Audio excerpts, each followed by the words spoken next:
السلام علیکم دوستو، میں ہوں شاہد وسیم اور آپ دیکھ رہے ہیں میرے یوٹیوب چینل خوشحال برڈ زون۔ دوستو آج کا ہمارا ٹاپک ہے برڈز میں انفرٹیلٹی کا مسئلہ اور اس کا آسان حل۔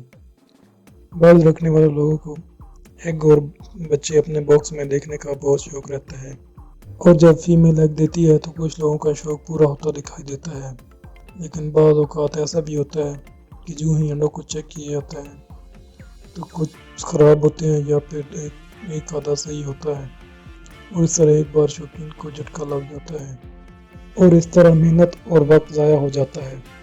اسی وجہ سے آج کل یہ مسئلہ ہر جگہ زیر بحث ہے، انفرٹائل، اور اسی اسنا میں بہت سے لوگ فائدہ اٹھائے جاتے ہیں اور بہت سے لوگوں کو نقصان بھی ہوتا ہے۔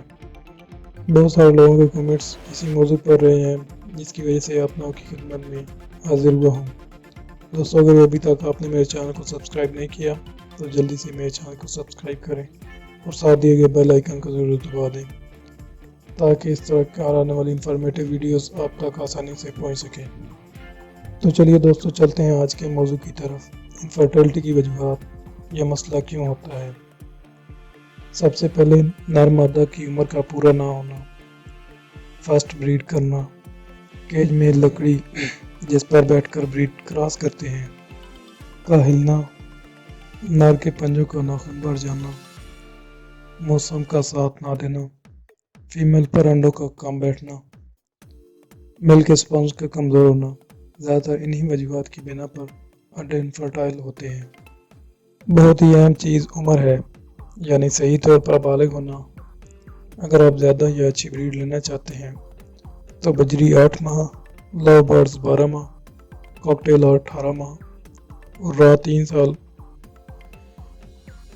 نر مادہ کو ایک جگہ نہ رکھیں تاکہ جوڑے نہ لگیں۔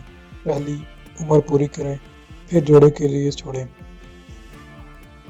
ایک اور اہم چیز سپرمز کی کمزوری کا علاج۔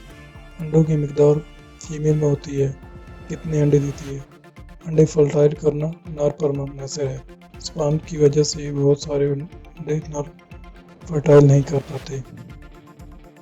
نسخہ نمبر 1، کدو کے بیج، خربوزے کے بیج، کھیرے کے بیج، حلوہ کدو یا جسے بڑا کدو بھی کہا جاتا ہے جو کہ براؤن رنگ کا ہوتا ہے، یہ سب بیج برابر مقدار میں لے کر 100 برڈز کو دیں یا فیڈ میں مکس کر دیں۔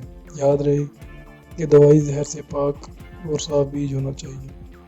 نسخہ نمبر 2، ثابت میتھرے، سبز الائچی، دار چینی، بڑی الائچی، ان سب چیزوں کا ہم وزن یعنی برابر لے کر پیس کر پاؤڈر بنا لیں۔ 2 کپ پانی میں آدھا کپ چائے کا چمچ ڈال کر پکائیں۔ جب پانی آدھا رہ جائے تو برڈز کو استعمال کرائیں، یہ سردی میں بہت کام آئے گا۔ ایک بات یاد رکھیں، گرمی میں 1 کپ پانی میں آدھا چائے کا چمچ ڈال کر رات کو بھگو دیں، صبح کو یہی پانی برڈز کو دیں۔ دوستو جو لوگ ان ہدایت پر عمل کر کے فائدہ حاصل کر رہے ہیں وہ کمنٹ ضرور کریں، اور اگر آپ میرے چینل پر نئے ہیں تو میرے چینل کو سبسکرائب ضرور کریں اور دیے گئے بیل آئیکن کو ضرور دبا دیں تاکہ ہر آنے والی ویڈیوز میں آپ کو جلد سے جلد معلومات حاصل ہو سکیں۔ آپ کی خدمت میں پیش خوشحال برڈ زون۔